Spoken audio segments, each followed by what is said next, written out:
guys, I welcome you all to our very own station of Technomax 24/7, and this is our another video of Indian economics where we are going to conclude our chapter Development Path of India, China and Pakistan.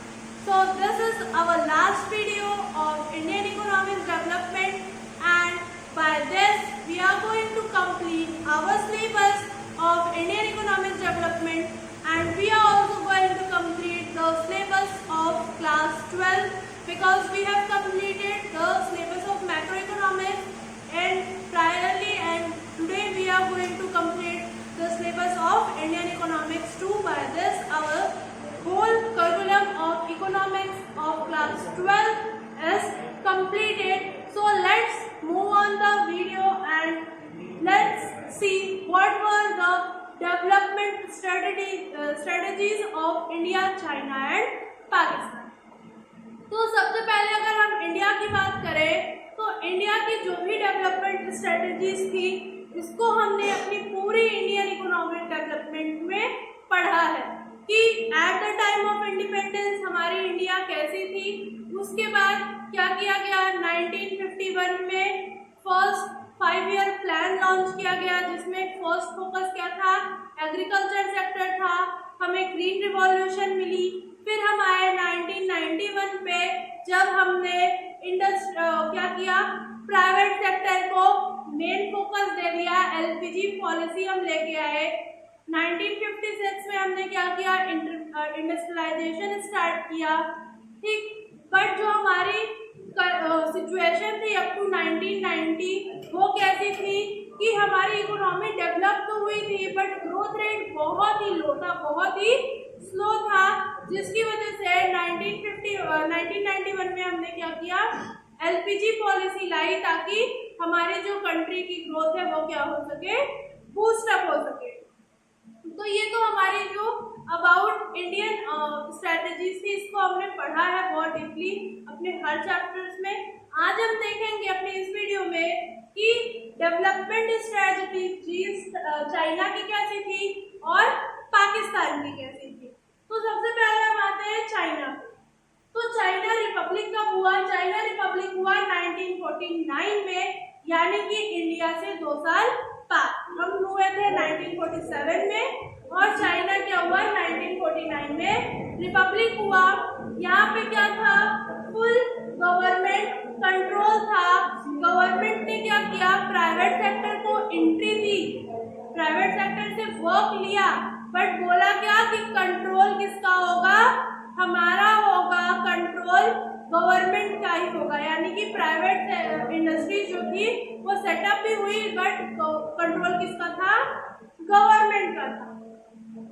फिर great leap forward, great leap forward एक बहुत ही important movement है for हमारी China की economy के growth के लिए। क्यों? क्योंकि चाइना की इकोनॉमी ग्रोथ इसी मूवमेंट से हुई। इस मूवमेंट में क्या किया, इन 1958 चाइना ने इंडस्ट्रियलाइजेशन स्टार्ट किया, उसने फॉरेन इन्वेस्टमेंट इंक्रीज किया, उसने प्राइवेट सेक्टर को इंडस्ट्री सेटअप करने के लिए बोला इन रूरल एरियाज, जिससे क्या वो रूरल एरियाज का भी डेवलपमेंट हो और साथ ही साथ हमारी गवर्नमेंट को भी प्रॉफिट मिले। क्यों? क्योंकि जो उस पर पूरा कंट्रोल होता था वो किसका होता था, गवर्नमेंट का होता था। तो जो चाइना ने अच्छा काम किया वो ये था कि उसने 1958 से इंडस्ट्रियलाइजेशन स्टार्ट किया। उससे पहले उसका जो फुल फोकस था वो किस पे था, एग्रीकल्चर सेक्टर को बूस्ट करने के लिए। क्यों? क्योंकि उसने सोचा कि अगर हम पहले ही एग्रीकल्चर सेक्टर पे पकड़ बना लेंगे, हम पहले ही ग्रीन रिवॉल्यूशन ले आएंगे, हम फूड ग्रेन्स के लिए सेल्फ सफिशिएंट हो जाएंगे, तो क्या होगा, इस मार्केट में हमें कोई और कम्पीट नहीं कर पाएगा। तो चाइना ने क्या किया कि सबसे पहले अपना एग्रीकल्चर मार्केट सेटअप किया। क्यों? क्योंकि जब एग्रीकल्चर मार्केट अच्छी तरह से स्टैब्लिश हो जाएगा तो एक तो वो रॉ मटेरियल के एक्सपोर्टर भी बन जाएंगे, प्लस उनको अपने इंडस्ट्रीज के लिए जो रॉ मटेरियल चाहिए होगा वो भी बहुत इजीली मिल जाएगा। ठीक है, फिर जब ये ग्रेट लीप फॉरवर्ड आया तो क्या हुआ, 1958 में इंडस्ट्रियलाइजेशन किया चाइना ने, जिससे कि उसने बहुत ज्यादा इकोनॉमिक ग्रोथ को बूस्ट अप किया। फिर एक और मूवमेंट आया था चाइना में जो कि था ग्रेट पेट्रोटेरियन कल्चर रिफॉर्म।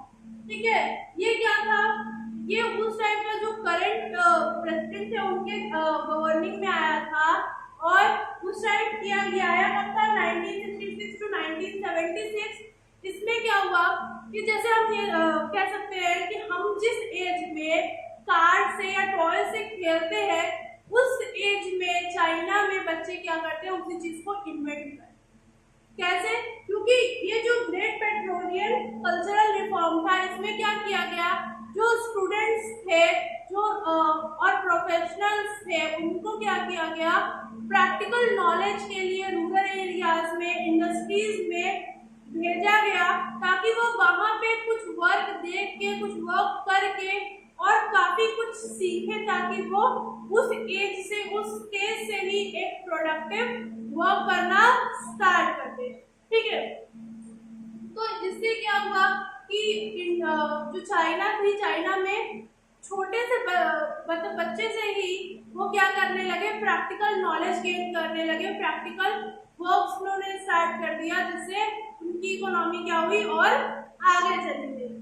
फिर स्पेशल इकोनॉमिक जोन, इसको तो हम सब जानते हैं, हमने भी पढ़ा था, हमारे इंडिया में भी स्पेशल इकोनॉमिक जोन बनाया गया था। स्पेशल इकोनॉमिक जोन है क्या, जिसमें कुछ पार्ट ऑफ रूरल एरियाज को मतलब लिया जाता है डेवलपमेंट के लिए, जिसमें कि प्राइवेट कंपनीज को बोला जाता है कि वो यहाँ पे अपना इंडस्ट्री सेटअप करें, जिससे कि हम उनको उस प्लेस पे इंडस्ट्री सेटअप करने के बेनिफिट देंगे, टैक्स रिडक्शन देंगे और इलेक्ट्रिसिटी बिल में रिडक्शन दे देंगे और सब्सिडीज प्रोवाइड करेंगे, जिससे उन्हें भी बेनिफिट होगा, उस रूरल एरियाज का डेवलपमेंट भी हो जाएगा। तो ये था हमारा स्पेशल इकोनॉमिक जोन। अब हम आते हैं कि पाकिस्तान की डेवलपमेंट स्ट्रेटजीज क्या क्या थी, पाकिस्तान ने कैसे कैसे डेवलपमेंट किया। तो हमारा इंडिया और पाकिस्तान दोनों साथ में इंडिपेंडेंट हुआ था 1947 में।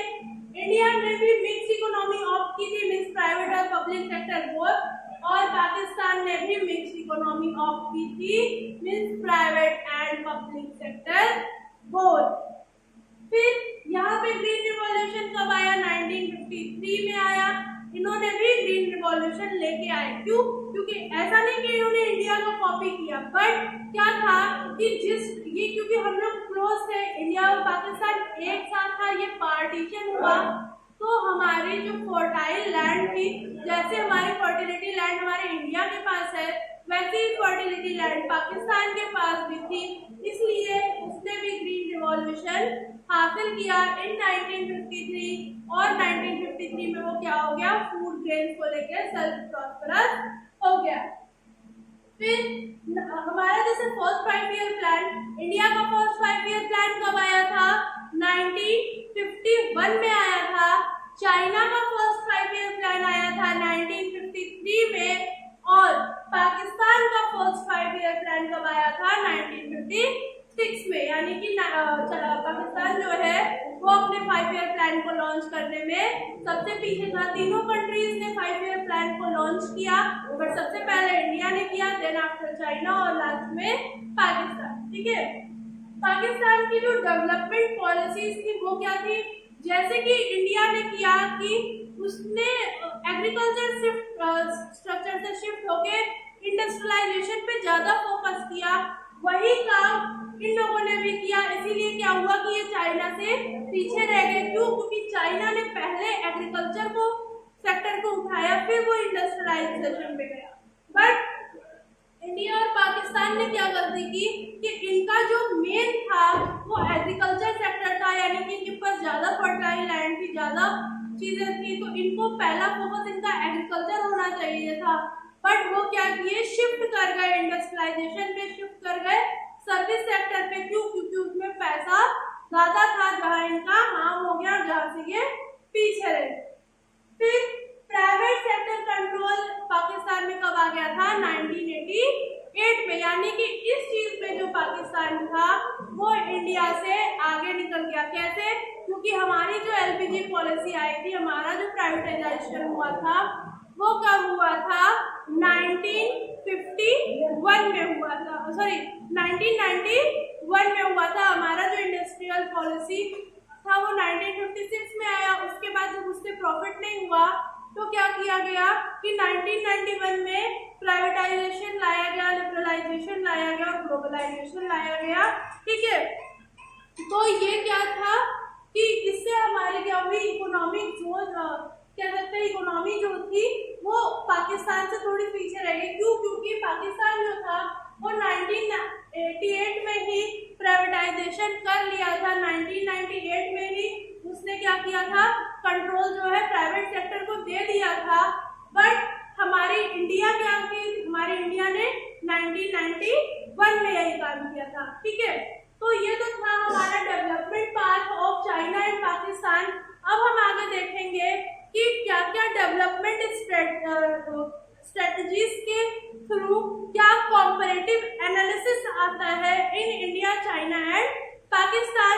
तो अब हम देखते हैं कि क्या क्या कॉम्परेटिव स्टडी क्या है। बहुत ही इम्पोर्टेंट पॉइंट है, ठीक है, जिसमें हम ये देखते हैं कि इंडिया, चाइना और पाकिस्तान इन तीनों ने अपने जो भी डेवलपमेंट स्ट्रेटजीज रखे उसके बाद किसका कितना डेवलपमेंट हुआ। तो कंपैरेटिव स्टडी जो हम करते हैं वो 3 फीचर्स पे करते हैं। पहला हमारा है डेमोग्राफिक इंडिकेटर। डेमोग्राफिक इंडिकेटर्स में हम क्या पढ़ते हैं, अबाउट द पॉपुलेशन फंक्शन, की हमारी जो पॉपुलेशन है वो किस तरह वर्क कर रही है, किस तरह इंड्यूस्ड है, उसके जो स्ट्रक्चरिंग है वो कैसी है। ठीक है, अपनी पॉपुलेशन के बारे में पढ़ते हैं। फिर हमारा आता है सेकेंड, जो कि है क्या है, जीडीपी, यानी कि किसकी जीडीपी किस सेक्टर से कितनी मिल रही है, कैसे मिल रही है, जो हम पढ़ेंगे अपना जीडीपी में। फिर आते हैं लास्ट हमारा ह्यूमन डेवलपमेंट इंडिकेटर, यानी कि ह्यूमन डेवलपमेंट किस किस वे में है। ठीक है, तो सबसे पहला हमारा आता है डेमोग्राफिक स्ट्रक्चर। तो डेमोग्राफिक स्ट्रक्चर में हम ये देखेंगे कि जो चाइना, इंडिया और पाकिस्तान है इसकी पॉपुलेशन कितनी है। सबसे पहला पॉइंट क्या आता है, पॉपुलेशन। तो इसकी पॉपुलेशन कितनी है, तो पॉपुलेशन में चाइना जो है वो फर्स्ट रैंक पे है, इंडिया क्या है सेकंड रैंक पे है, प्लस पाकिस्तान की पॉपुलेशन अभी कोई फिक्स नहीं है। ठीक है, तो एट द टाइम जब हम जो लास्ट सर्वे हुआ था, लास्ट सर्वे के अकॉर्डिंग चाइना की पॉपुलेशन थी 1.36 करोड़ एंड इंडिया की पॉपुलेशन थी 1.21 करोड़। ठीक है, और पाकिस्तान की जो पॉपुलेशन है वो बहुत ही कम है, अप्रॉक्स 76 पॉइंट समथिंग करोड़। ठीक, तो अगर हम वर्ल्ड पॉपुलेशन देखें तो चाइना जो है फर्स्ट रैंक पे आता है, इंडिया सेकंड रैंक पे आता है, बट पाकिस्तान की कोई भी रैंकिंग नहीं है इन अगर टॉप वेज हम देखें तो। फिर आता है पॉपुलेशन ग्रोथ रेट, यानी पॉपुलेशन ग्रोथ रेट क्या है। तो चाइना का जो पॉपुलेशन ग्रोथ रेट है वो कितना है 0.6%, यानी कि बहुत ही लो है। अगर हम कहें कि अगर 1000 पीपल है तो पर 1000 पीपल पे सिर्फ 6 लोग ही नेक्स्ट बर्थ लेंगे, 6 लोग ही बढ़ेंगे। तो क्या है कि अगर अभी पॉपुलेशन बहुत ज्यादा है बट आने वाले टाइम पे कंट्रोल हो जाएगी। हमारी इंडिया का पॉपुलेशन ग्रोथ रेट कितना है 1.1%, यानी कि जो भी हमारी पॉपुलेशन है उसका 1 यूनिट क्या है इंक्रीज हो जाएगा। जैसे अगर अभी 1.21 करोड़ है तो अगर हम साल भर बाद देखें तो कितनी हो जाएगी 1.22 पॉइंट समथिंग करोड़ हो जाएगी। ठीक है, फिर पाकिस्तान का जो ग्रोथ रेट है वो क्या है 2%, यानी बहुत ही हाई है। अभी पॉपुलेशन कम है बट आने वाले टाइम पे अगर ग्रोथ रेट यही रही तो क्या होगा, पॉपुलेशन बहुत ही फास्टली ग्रो कर जाएगी। फिर आते हैं डेंसिटी। डेंसिटी क्या होती है? डेंसिटी हमारी होती है कि पर स्क्वायर किलोमीटर में कितने लोग रह रहे हैं। पर स्क्वायर किलोमीटर कैसे देखते हैं? सपोज कि ये एक एरिया है, ये एक लैंड है, ठीक है, और इसका पर स्क्वायर किलोमीटर देखने के लिए क्या करेंगे?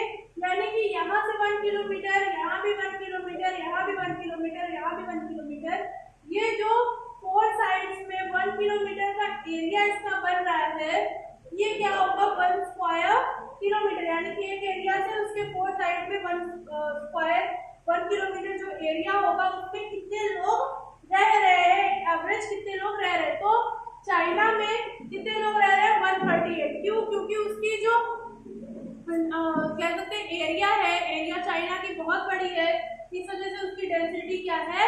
लो है। मीन्स 138 पर्सन पर स्क्वायर किलोमीटर रह रहे हैं। बट अगर हम इंडिया की बात करें तो ये बहुत ही हाई है, 358 पर्सन हमारे पर स्क्वायर किलोमीटर में रह रहे हैं।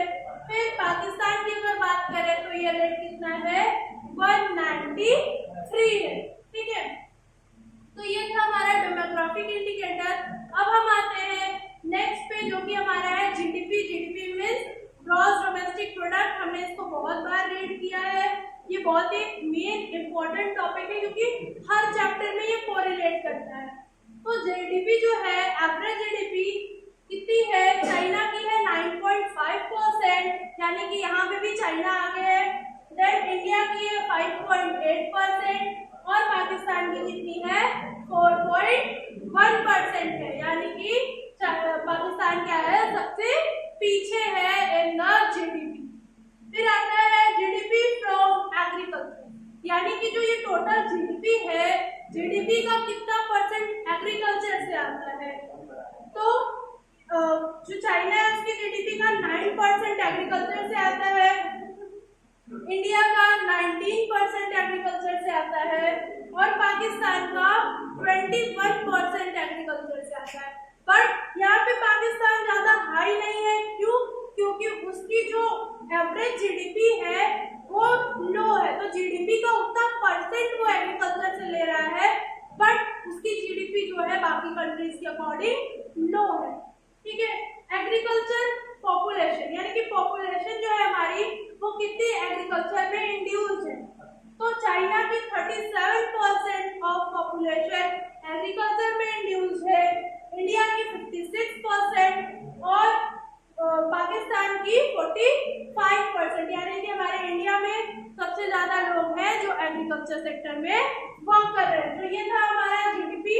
अब हम आते हैं लास्ट पॉइंट पे, जो कि हमारा है ह्यूमन डेवलपमेंट इंडिकेटर, ठीक है। तो ह्यूमन डेवलपमेंट इंडिकेटर क्या है कि किस वे में चाइना, इंडिया और पाकिस्तान में ह्यूमंस का डेवलपमेंट हुआ। तो सबसे पहला आता है एचडीआई। एचडीआई क्या है? Human development index.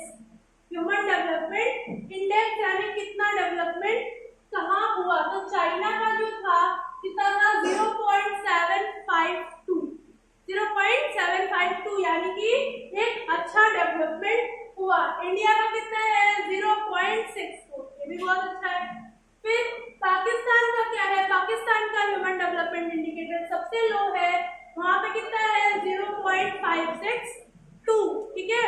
पाकिस्तान का डेवलपमेंट इंडिकेटर सबसे लो है और सबसे अच्छा कहाँ है? हमारा इंडिया में। फिर आईएमआर हम सब जानते हैं, इन्फेंट मोर्टेलिटी रेट, यानी कि उन बच्चों की डेथ जो कि अपना फर्स्ट बर्थडे कंप्लीट करने से पहले ही डेथ कर गए। तो चाइना का कितना है? 11.8, यानी कि चाइना इसमें आगे है, वहां पे इन्फेंट मोर्टेलिटी रेट बहुत ही कम है। इंडिया क्या है? सेकंड नंबर पे है, 37.8% और पाकिस्तान में ये बहुत ही ज्यादा है, 50.4%, यानी कि टोटल जो उनकी बर्थ रेट है उस बर्थ रेट का 50% आईएमआर है, यानी कि वहां पे हेल्थ इंफ्रास्ट्रक्चर बहुत अच्छा नहीं है, हेल्थ इंफ्रास्ट्रक्चर बहुत ही पुअर है। फिर आते हैं sanitation means cleanliness near our environment. तो सैनिटेशन क्या है? चाइना में 76% 66% है, बहुत अच्छी है। इंडिया में 63.5% है, यहाँ भी सही है। लेकिन पाकिस्तान में कितनी है? 39.6%, यानी कि सैनिटाइजेशन बहुत ही लो है, सैनिटेशन बहुत ही कमजोर है पाकिस्तान में, इसी वजह से मॉडरेट रेट बहुत ज्यादा है। फिर आते हैं हम अंडर नरिश्ड। अंडर नरिश्ड क्या है? Undernourished mean proper nutrition regarding to humans. तो हमारी जो चाइना है यहाँ पे क्या है? 11%, यानी कि यहाँ पे भी चाइना जो है वो लीड कर रहा है। क्यों? क्योंकि ये जितना लो होगा उतनी ही हमारी इकोनॉमी ज्यादा डेवलप होगी, ठीक है। तो यानी कि चाइना जो है 11% है, बहुत सही है। और इंडिया और पाकिस्तान दोनों का 20% है। बट अगर हम करंट सिचुएशन देखें तो इंडिया क्या है? इंडिया इसको रिड्यूस कर रहा है। तो इंडिया क्या होगा? आने वाले डेज में और ज्यादा डेवलपमेंट कर सकता है, ठीक है। तो ये था comparative studies about India, China and Pakistan. हमने अपना ये चैप्टर यहीं खत्म किया है और इसके साथ हमारा इंडियन इकोनॉमिक्स डेवलपमेंट का पूरा सिलेबस खत्म होता है। अब हम अपनी नेक्स्ट आने वाली वीडियोस में क्लास 11 का सिलेबस कैरी ऑन करेंगे, जिसमें हम पढ़ेंगे अबाउट द